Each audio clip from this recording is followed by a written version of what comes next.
അപ്പൊ friends okay, അപ്പൊ friends നമ്മള് പിന്നെ പൊട്ടൊക്കെ പാക്ക് ചെയ്യുന്ന തിരക്കിലാണ്. പിന്നെ ഞാന് നാളെ ദുബായിക്ക് പോവാണ്.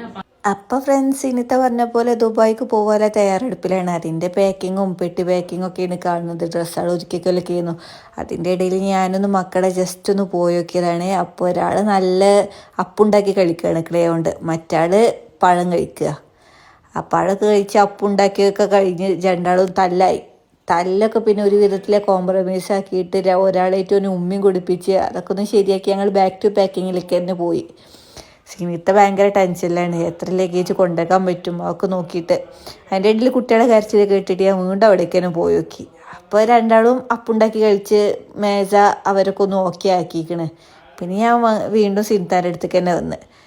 അതിൻ്റെ ഇടയിൽ ഞാനുപ്പാനോട് പറഞ്ഞു അത് 20 കിലോ ഉണ്ടാവുമെന്ന്. ഉപ്പ പറഞ്ഞു അത്ര ഉണ്ടാവില്ല. ലാസ്റ്റ് പെട്ടി തൂക്കിയപ്പോൾ 15 കിലോ ഉണ്ടാണ്. സിൻതാൻ അയ്യത്. ഞാൻ പറഞ്ഞു അത്രയല്ലേ നിങ്ങൾക്ക് തിരിച്ച് കൊണ്ടുവരേണ്ട വീണ്ടും. പിന്നെ ഉപ്പ ചെറിയ ദുവൊക്കെ തുറന്ന് സിനിത്ത അങ്ങനെ പോയി അവിടെ എത്തി വിളിച്ചു. അപ്പം അത്രേ ഉള്ളൂ ഗായ്സ്, ബൈ.